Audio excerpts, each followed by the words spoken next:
Hey yo mga kalapare, another content for today's video. Ngayon nga mga kalapare is kakatapos ko lang magpatuka. Medyo madilim na dahil mag-alas 6 na ng hapon. Ito nga sila. Tagyan natin ang ilaw. Kakatapos lang nilang kumain mga kalapare, may mga tira-tira pa. Bigla silang tumigil dahil nandito ako. And ang gagawin nga natin pala ngayon mga kalapare is ilalagay natin sila sa training box ngayong gabi. Gagawin natin yan para masanay sila sa masikip na lagayan, dahil kapag nagumpisa na ang training sa club, ilalagay sila sa crate sa truck mga kalapar. And ito nga yung training box natin mga kalapar, na old model na, luma na to mga kalapar. Buksan lang natin, sandali lang. And yun mga kalapar, binuksan ko na, inayos ko na sa pagkakatupi nya. And kita nyo naman, lumang luma na to mga kalapar. Since 2020 ko pa to gamit, and DIY ko lang to mga kalapar, sariling gawa, mga scrap materials lang gawin ko dyan. And yun nga, back to topic tayo mga kalapar. Ito ngang tatlong mga warriors natin, ilalagay natin dyan. And dito natin siya ipesto. Sa loob ng ilang gabi ba? Mga siguro 5 gabi. Dyan natin sila ilalagay mga kalapar kapag every night. Kapag tapos na silang kumain paghapon.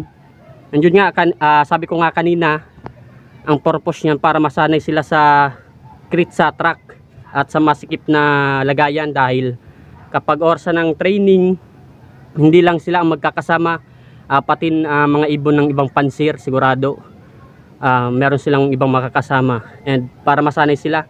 And isa pang purpose ito mga kalapar, simula na tayo mag mid toss, self toss. Mag-umpisa tayo sa 1 kilometer. Yung ibang pansir mga kalapar, alam ko nag-umpisa sila sa 5 kilometers, pero 3 lang to mga kalapar, kaya ayaw ko naman na agad na mawala sila, kaya unti-untiin natin na mapatibay ang homing instinct nila dito sa ating flyer slope, dahil 3 lang nga sila. Baka mawala agad, baka hindi pa tapos ang training, wala na agad sila. Mag-umpisa tayo sa 1 kilometer, at gagawin natin 3 kilometers kapag maganda-ganda ang pag-uwi nila, kapag mabilis silang umuwi sa 1 kilometers. And bago pala, para sa mga newbie mga kalapare is, bago tayo mag mid toss o self toss, siguraduhin natin nagre-ranging na ang mga young bird natin mga kalapar, sa mga newbie katulad ko. Dahil kapag nag mid toss tayong hindi pa, o nag self toss tayong hindi pa sila sanay sa area natin na rumiringing, sigurado malamang mawawala yan. At anyway mga kalapar, ito pala yung mga naka force feathering, yung binunutan natin ng pakpak, kung maalala nyo sa mga video ko, kung napanood nyo man, sana napanood nyo. And sila yun mga kalapar, at inintay nga natin na tumubo nga yung primary feathers nila, para yung next feathers naman ang gupitan natin at mapasingawan. And ang kagandahan nito mga kalapar, yun nga, kapag nag-self toss tayo, yung primary feathers nila, masasanay silang ganun ang ng pakpak nila, lalong mapapatibay sila ang stamina nila mga kalapar. And kahit hindi kumpleto ang pakpak nila is hindi nila iindayin dahil sanay na sila. And lagay na natin mga kalapar sa training box kung ano-ano ng mga pinagsasabi ko. And yun nga oops, lagay na natin dito mga kalapar. Yun. Ito namang isa. Medyo madulas sila mga kalapare. Eps. Sigurado first time nila dito mga kalapar sa training box. Yun, sigurado maninibago yan. Ito namang isa. Oops, lumalaban. And yun, ganyan lang mga kalapar ang gagawin natin sa loob ng 5 gabi.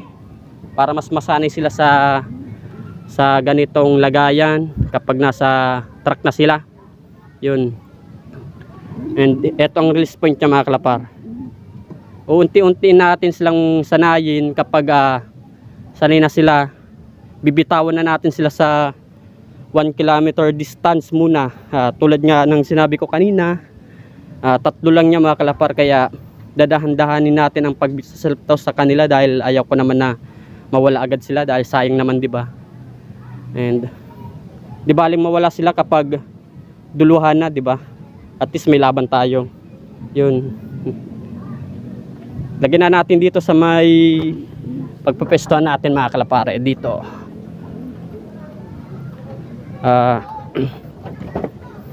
Yun, may kawayan dito.